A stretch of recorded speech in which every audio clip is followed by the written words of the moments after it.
రేవంత్ రెడ్డి గారు ఇటీవల ఒక వ్యాఖ్యలు కూడా చేస్తున్నట్లు వినికి వచ్చింది. అంటే చంద్రబాబు నాయుడు గారు దుబాయ్ నుంచి వచ్చినట్టు ఫైనల్గా నిర్ణయం తీసుకుంటాం, ఆయన ఏం చెప్తారు, ఆయన చెప్పే నిర్ణయాన్ని బట్టే టీడీపీలో కొనసాగడమా లేక కాంగ్రెస్ పార్టీలోకి వెళ్ళిపోవడం అనే అంశాలు కూడా పార్టీ అనుచరుల దగ్గర సంబోధించినట్టు తెలిసింది. ఒకవేళ రేవంత్ రెడ్డి గారు టీడీపీని వీడి కాంగ్రెస్ పార్టీలోకి వెళ్ళిపోతే తెలంగాణలో టీడీపీ పరిస్థితి ఏమంటారు? ఏమంటారండి, ఒక మాట చెప్తాను, పోరాటం చేసి ఉద్యమం చేసేటోళ్ళు ఉంటేనే ఉంటుంది, లేకపోతే రేవంత్ రెడ్డి లాంటి నాయకులు పోరాట యోధులు తెలంగాణ టీడీపీలో లేరని మీరు భావిస్తున్నారా?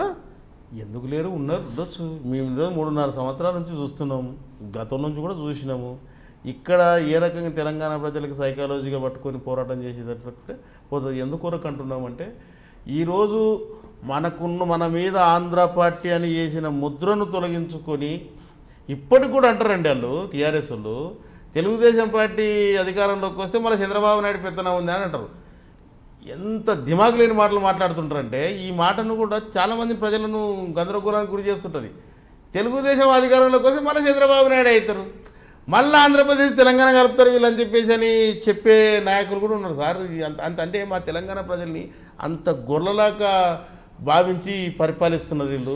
కనుకనే ఉద్యోగాలు ఇచ్చే కాడ గొర్రెలు బర్రెలు ఇస్తారు సార్. ఏం చేయాలి, మా పరిస్థితి ఆ రకంగా దాపరించుకోనుంది. ఇటువంటి నాయకుని తీసుకొచ్చుకొని మేము ముఖ్యమంత్రిని చేసుకున్నాం మేము.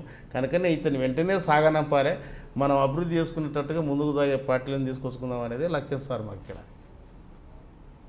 రేవంత్ రెడ్డి రాకతోనే టీడీపీ భ్రష్టు పట్టిపోయింది. రేవంత్ రెడ్డి వెళ్ళిపోతే వచ్చే నష్టం లేదు పార్టీకి, ఆయన వెళ్ళిపోయినా మేము నడిపించుకోగలం అంటూ మోత్కుపల్లి నరసింహులు గారు అయితేనేమి, పార్టీ అధ్యక్షుడు ఎల్ రమణ గారు అయితేనేమి, అరవింద్ కుమార్ గౌడ్ గారు అయితే వీళ్ళందరూ కూడా వ్యాఖ్యలు చేస్తున్నారు కదా, దీన్ని ఏ విధంగా చూస్తారు మీరు? ఇప్పుడు నేనేమంటున్నాను, మళ్ళీ ఇన్ని రోజులు ఎక్కడ పోయినరు, ఎందుకు రాలేదు?